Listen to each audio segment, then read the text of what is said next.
And last but not least, man, we got the main event. Sean O'Malley defending his title against Merab Dvalishvili in one of the most anticipated fights of 2020-24. And man, I'm really looking forward to this. This is complete contrast of styles.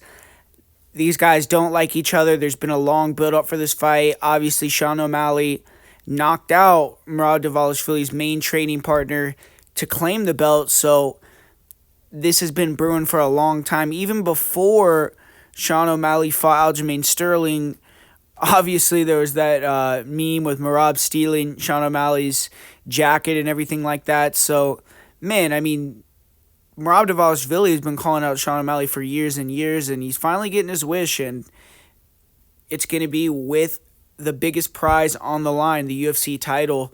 And it's just a phenomenal matchup. I mean, Sean O'Malley, since winning the belt, went on and had a really, really excellent performance against Cheeto Vera, was able to avenge that loss, and now he's looking to take care of business against the number one contender, a guy that's on a 10-fight winning streak, and cement his position as one of the best pound-for-pound fighters in the world. And this is one of the shows that the UFC's probably spent the most money on ever in their promotion's history. They're putting a ton of marketing dollars into this fight, and they're letting Sean O'Malley be the man closing it out. So obviously they're putting the ultimate confidence in him and kind of stamping him as potentially the future number one star in the company if he can get by a machine in Merab Dvalishvili. But man, I mean, everyone kind of knows the whole thing, the storylines going into the fight. They want to know more about the matchup, how these guys are going to look against each other, and who I ultimately think is going to win. So let's get into that. I mean, obviously, I think it's pretty clear what both fighters are going to have to do in terms of where the fight's going to be if they win the fight. Merab's not going to be able to strike with O'Malley, and Sean O'Malley is, I think, going to be a little bit safer on the ground, but he's not going to want to be wrestling and grappling with Merab Dvalishvili. So obviously, on the feet, that's where the fight's going to start, and there's a huge advantage for O'Malley there. And it's a very difficult matchup for Merab because you got a guy that is so good at switching stances. He has just phenomenal footwork. He's moving side to side. He's so hard to back up.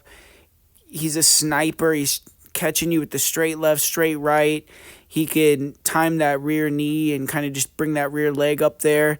And just so technical, man. The guy's very rarely getting out of position, very sharp. He always comes in with great game plans. He's composed. His cardio is always pretty high level if he can maintain or control the pace of the fight with his own striking. And in this fight, I feel like he's going to want to do a lot of switching stances because that's going to change the distance that Merab has to close for the takedowns. And I feel like he's going to want to throw a lot of kicks up the middle. I think straight kicks will be effective. Attack the legs with a lot of leg kicks and just look to stay off the cage.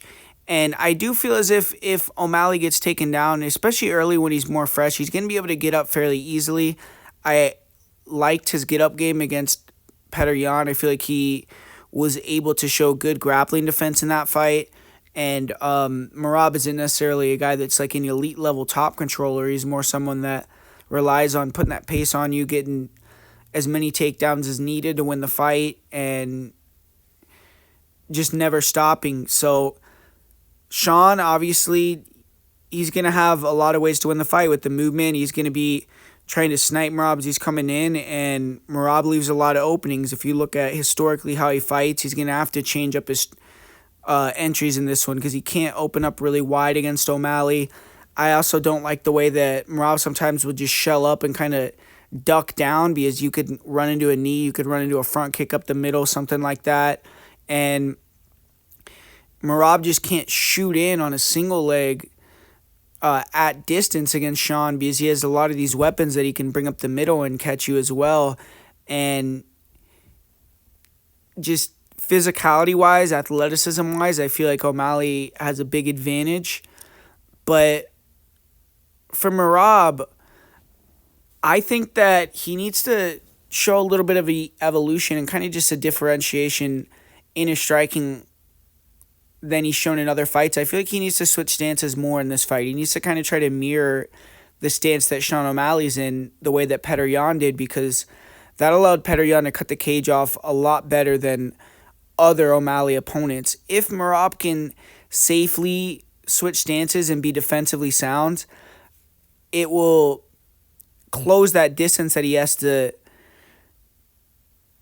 kind of go through to get the takedown if they were kind of in open stance. So I think that that's a big thing for Merab in this fight that he has to do.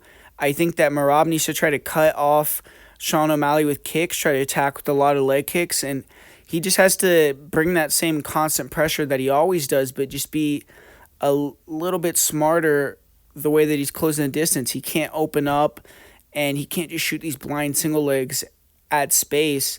And we've seen Merab get rocked, get hurt, almost get knocked out by Marlon Moraes, and Sean O'Malley's a more pinpoint finisher than these guys, and if Merab leaves these openings and gets clipped, O'Malley could become the first guy to knock him out the same way that he knocked out Aljamain Sterling.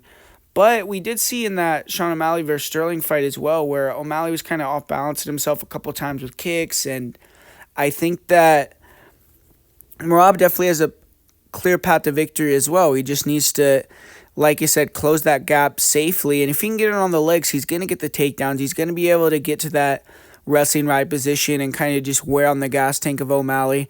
And I think the winner of this fight is going to look extremely dominant. I think if Sean O'Malley wins, it's probably going to be an early knockout. And if it's not, it's going to be very similar to the Cheeto fight. Merab takes an ungodly amount of damage just because he's so tough.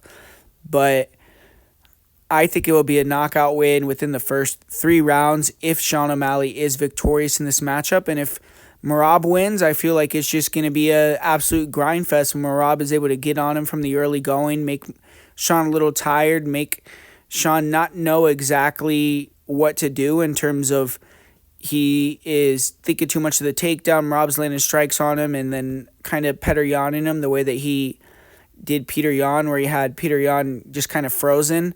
And yeah, man, I feel like both guys have clear ways to win this fight.